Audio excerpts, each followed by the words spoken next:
bonjour et bienvenue dans Choose Social TV, l'émission qui donne des couleurs au S de la RSE. Je suis très heureux aujourd'hui. Je reçois Leïla Grison. Leïla, tu es directrice diversité, équité et inclusion pour le groupe Publicis en France. Absolument. Bonjour Laurent, merci de m'accueillir. Avec grand plaisir. C'est comment de s'occuper de la diversité chez Publicis?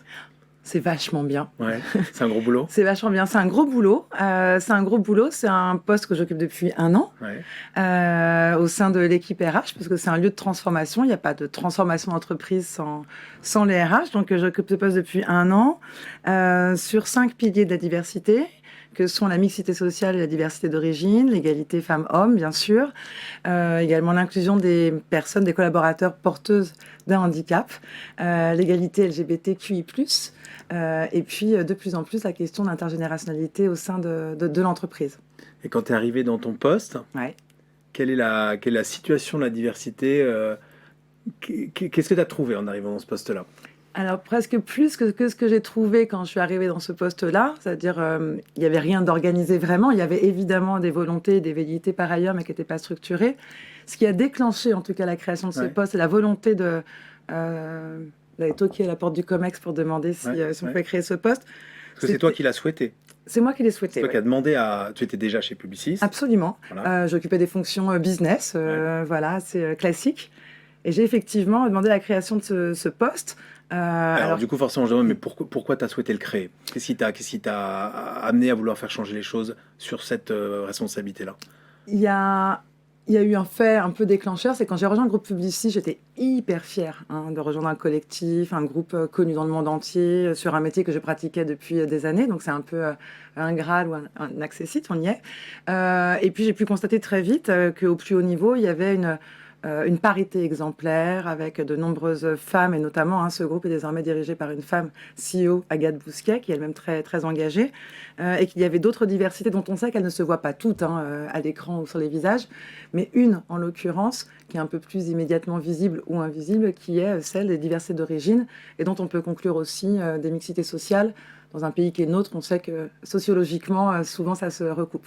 Et j'étais un petit peu frappée de me dire, on est un groupe qui modélisons énormément de tendances, on crée des représentations, on a un impact très fort et un pouvoir d'influence extrêmement fort, mais ça implique aussi une grande responsabilité. Et quand bien même il y a des volontés de représenter mieux les diversités à l'écran, elles sont rarement justement représentées quand les équipes elles-mêmes ne sont pas mixtes et ou diverses. Voilà, donc là, on était très bon sur l'égalité femmes-hommes, on était un petit peu moins sur d'autres enjeux de mixité. Et ça, vos clients, et dans la relation que vous avez avec eux, donc des industriels, des marques, grandes consos, enfin peu importe, ils vous mettent un peu, ou ils vous mettaient la pression sur la représentation justement de la diversité chez vous. Ils sont en avance par rapport à cette diversité? C'est vous qui les amenez sur ces tendances-là? Comment ça s'articule entre les marques et vous? Alors, ça dépend vraiment des clients. Ça dépend aussi des secteurs et des industries, comme tu l'as très bien dit. Il y a des secteurs qui sont très, très en avance, notamment le secteur des télécoms, voilà, ou de ce type, ou celui même de... la beauté, la cosmétique, exactement, la beauté, mais à des niveaux un petit peu différents, mais effectivement, absolument, qui vont être très en avance, et puis d'autres qui vont être un petit peu en retard. Et là, ils attendent de vous que vous les ameniez justement sur ces sujets-là? Oui, alors je ne sais pas s'ils l'attendent, en tout cas, c'est notre rôle que de le faire. Je pense que d'une manière générale, de toute façon, tout le monde aura compris, quand je parlais de ceux qui sont un petit peu en avance, c'est parce qu'ils ont affaire à des consommateurs extrêmement composites. Et quand vous vendez un forfait mobile à une personne retraitée d'un milieu très bourgeois et ou à un jeune d'un milieu plus populaire, c'est le même forfait téléphonique, mais clairement vous ne l'adressez pas de la même manière, eh bien il y avait la conscience très aiguë chez ces opérateurs qu'il fallait adresser des messages un peu différents, avec des codes un peu différents, des leviers différents. Dans le monde du luxe, on va avoir une inspiration qui est très aujourd'hui tournée vers la rue, le talent de la rue, qu'elle soit sur le plan du design, même sur le plan musical. Du coup, vous avez des gens de la rue chez Publicis? Alors, on vient tous les matins, on prend le métro, quasiment tous, et tous D'ailleurs, c'est quoi les gens de la rue, on va dire? Non, quand je dis les gens de la rue, c'est toutes les rues, justement. C'est que vous promeniez dans le 7e arrondissement et ou dans une campagne. Le sujet, c'est comment on fait pour, quand on adresse différents publics, à nouveau, on sache le faire avec ce qu'on appelle, nous, des insights, c'est-à-dire des expériences vécues, finalement, qui deviennent des éléments déclencheurs, légitimant la prise de parole. Et pour ça, c'est assez facile de le faire quand on a des équipes mixtes et qui ont elles-mêmes des expériences un peu différentes. Donc, pour moi, c'est ça la rue, c'est-à-dire Ouais. des expériences différentes sur des territoires différents, avec des niveaux de vie différents et des Parce que tu me disais, parcours. on peut pas refléter la diversité de nos propres clients Hum. si nous-mêmes dans les équipes, Oui, on est tous dans le même moule absolument. de base, quoi. Absolument, exactement. C'est-à-dire qu'on peut tenter de le faire, mais on Ouais. le fera. Il y a des chances qu'on ne le fasse pas très bien. Je prends un exemple, le mien. Si demain je voulais faire une campagne qui fasse la promotion et la gloire des agriculteurs, je le ferai avec toute l'énergie qui est la mienne, l'envie, la conviction qui est la mienne sur de l'utilité évidemment des agriculteurs. J'ai peu d'expérience de la campagne et peu d'expérience de l'agriculture. Donc il y a une Mm. chance pour que je le fasse un petit peu à côté et que ce que je vais faire de manière bienveillante, ben, finalement, soit un petit peu désavoué par des biais qui seraient les miens parce que je manque de cette expérience. Et que peut-être qu'un fils ou une fille d'agriculteur dans les équipes, parce qu'il a le talent d'être un créatif ou d'être un commercial et qu'il aura fait les études qui le conduisent vers nos métiers, bah, sera sans doute beaucoup plus légitime et plus fin sur la manière d'adresser le sujet. Et c'est ça finalement le lien business et performance. C'est Mhm. au-delà du fait qu'il faut, pour des raisons X et Y, refléter la diversité du monde dans lequel on vit. C'est un levier de performance, de créativité. Absolument. C'est ça. J'imagine Absolument. que c'est une grosse partie C'est de la conviction que tu mets absolument. dans les équipes. Complètement. C'est-à-dire qu'il y a deux leviers. Il y en a un, il est évident, il est sincère, il est authentique, c'est la dimension éthique. Mm. On a un devoir éthique que d'inclure, notamment parce que c'est de l'inclusion économique, c'est de l'inclusion culturelle, et de ne pas exclure, parce que l'inverse, c'est exclure. Mm. Donc on a cette responsabilité sociétale hyper forte. On est un grand groupe, mais ce serait valable sur un petit groupe aussi. On est un grand groupe, on a cette responsabilité sociétale. Et celle-là, tu sens On qu'elle a- progresse? Oui, je sens qu'elle progresse, et en Ouais. réalité, je crois qu'elle était déjà là pour beaucoup de gens, des collaborateurs. Les gens sont extrêmement motivés, sauf que ce n'était pas structuré. Donc finalement, je ne vais pas dire que je ne fais que rassembler des énergies qui étaient toutes déjà là, mais voilà, je pense que ce sens de responsabilité sociétale, un, il existe déjà chez chacun d'entre nous. Aujourd'hui, on le coordonne et on l'active. Et deux, il est très, très, très demandé, on y reviendra peut-être plus tard, mais par les jeunes aujourd'hui talents. Ça, c'est un premier point. Et après, il y a effectivement le devoir de performance. Quand on est un groupe de communication, de marketing, de transformation digitale, mais c'est valable pour toutes les entreprises en réalité, que l'innovation et la créativité sont le cœur de notre business. Donc c'est avec ça qu'on gagne de l'argent, notre capacité à innover et créer. C'est un peu difficile de le faire avec encore plus de gens qui seraient très monolithiques, aussi brillants soient-ils. Si on a tous le même parcours, tous les mêmes diplômes, tous les mêmes vacances, tous les mêmes codes, comment veux-tu innover et créer de manière un peu consanguine? Ça paraît compliqué. Ça paraît évident. Donc quand Oui. on parle, c'est évident. Donc, pourquoi on n'y est pas encore tous? C'est quoi les freins? Qu'est-ce qui bloque chez Publicis ou ailleurs d'ailleurs, Oui. parce que tu as un regard un peu plus large, pour avoir une société plus diverse? Ce qui me semble bloqué, parce que la société, elle est diverse. Après, c'est la représentation de cette diversité aux différents étages de la société qui l'est beaucoup moins. Ce qui bloque, j'aurais tendance à dire en premier lieu, ça reste des préjugés qui existent sur l'autre, hein, la différence. Donc, ce que je ne connais pas, dans le meilleur des cas, je le mets un peu à distance. Dans le pire, ça m'effraie réellement et je le dénigre. Des biais, qu'ils soient conscients ou inconscients.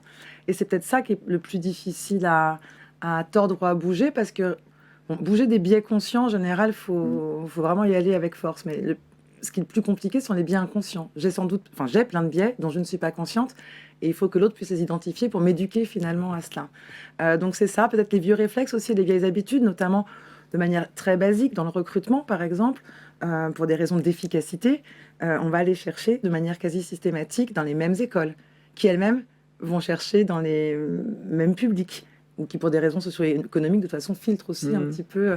Et donc, pour des raisons d'efficacité, parce qu'on appuie sur le bouton... Les écoles te mettent suffisamment à disposition les profils divers dont tu as besoin? Non. Non, aujourd'hui, c'est pas le cas. Alors après, il y a plein d'écoles qu'on n'adressait pas, et justement, on ouvre aussi à de nouvelles écoles, et notamment des établissements. T'as l'impression qu'elles bougent publics. plus vite ou moins vite que les entreprises sur moins ces vite sujets? que les entreprises. Alors, que je me fasse pas de non-copains. Oui, je ne te demanderai pas d'en citer. Tout juste, il y a un quart d'heure, j'ai discuté avec certaines d'entre elles, notamment les SEC, Oui, tu me dis, il y en a quelques-unes plus avancées. Absolument, et qui se mobilisent depuis longtemps, mais qui elles-mêmes ont une problématique, c'est-à-dire qu'elles vont éduquer, on va dire, ou enseigner à leurs élèves les enjeux d'inclusion et de diversité, mais elles vont enseigner l'inclusion et la diversité à des élèves qui sont eux-mêmes très peu divers. Donc le sujet, c'est comment elles deviennent elles-mêmes plus inclusives. Et si on a une relation quasiment de client à fournisseur, moi aujourd'hui, je serais cliente d'une grande école, et bien du coup, je ne trouve pas forcément toujours les diversités dont j'ai besoin. Donc il y a aussi un travail à faire et une responsabilité partagée. Et on a aussi un enjeu, nous, que de ne pas recruter exclusivement dans les grandes écoles et d'élargir Oui, aussi le parce que vous périmètre. ouvrez à des profils universitaires, Absolument, d'accord? absolument. De plus en plus, on n'y est pas encore... mais de plus en plus, ça fait Donc, partie de... c'est plus c'est pas les cancres, c'est plus les cancres, les universitaires. Je sais pas Alors, si, je je sais suis pas si moi-même c'était les termes avant, universitaire, mais c'était oui, effectivement, aussi, c'est pour si, ça. pendant longtemps, voilà, entre cancres, Donc c'est peut-être on se encore les comprend. cancres. En tout cas, pendant longtemps, j'ai hésité à dire que j'avais fait l'université, Ouais, parce que précisément, j'étais perçue comme n'ayant pas fait autre chose. d'accord. Là où j'avais quand même un souvenir assez précis de tout ce que j'avais pu apprendre à l'université, et j'avais jamais eu le sentiment d'être une cancre avant d'en sortir, en fait, Ouais. et que le monde extérieur finisse par vous regarder en vous disant que c'était pas aussi bien que le Donc en reste. tout cas, maintenant, il y en a beaucoup plus et c'est En tout cas, c'est une ce vers volonté quoi on d'ouverture tend. vers ce monde-là. Exactement, Ouais. mais qui n'est pas encore suffisant parce que 2-3 stats qui ne sont pas les miennes, qui sont des stats officielles et nationales. Aujourd'hui, sur le plan sociologique, quand on a moins de 2% de fils et filles d'ouvriers dans les grandes écoles privées, ils ne sont que, même s'ils sont plus nombreux, 7% arrivés en master à l'université, quand ils sont 13% en licence, alors que les fils et filles d'ouvriers, c'est 20% de la population des D'accord. jeunes en France. Ouais. Donc, le sujet, il est aussi socio-économique, c'est quel chemin fait l'école pour accompagner ou accélérer aussi l'égalité des chances avant qu'elle ne se retrouve à la porte des entreprises très peu présentes en réalité. Bon, donc on imagine que tu les as, tu les sources, tu les recrutes, et après tu les intègres, j'ose pas dire le mot, tu les intègres, tu les inclus. Les inclus. Voilà, on les inclut, on les intègre pas. Justement, voilà, je voulais t'entendre sur la différence entre ces deux notions. La différence inclusion et diversité. Alors, nous, on privilégie le terme de... Non, inclusion et intégration. Et intégration, pardon, Ouais, excuse-moi, ouais, absolument, bien Parce sûr. que les RH, a priori, disent on intègre ou on onboard, etc. Oui, c'est très juste. Ouais.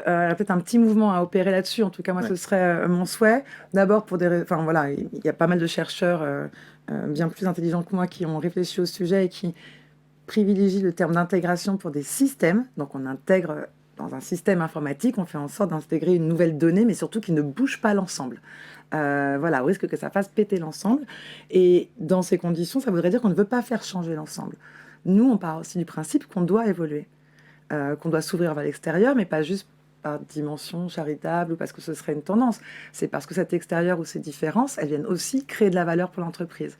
Et inclure, ça veut dire accepter d'embarquer ou d'emborder quelqu'un qui a des singularités, dont on considère qu'elles sont créatrices de valeur pour l'entreprise, que ce soit en recherche, en innovation, en nouveaux codes aussi, qui vous connectent davantage à la société dans laquelle vous opérez, à la condition, bien sûr, pour pas que ce soit non plus une adaptation exclusive à toutes les singularités, auquel cas on n'est plus un collectif, on est toute une somme de Oui, du coup, singuliers. c'est quoi le socle? C'est quoi? Parce qu'il faut quand même qu'il y ait un effort du candidat, de la personne qui entre chez vous, Publicis, qui accepte un système de valeurs, des règles du jeu. Bien Il sûr. reste quoi finalement alors dans ce socle-là? Je ne sais pas si le mot effort est juste, même si je comprends tout à fait le sens. Je crois que de toute façon, c'est tout le travail que font les employeurs en ce moment, à travers la guerre des talents, la marque employeur.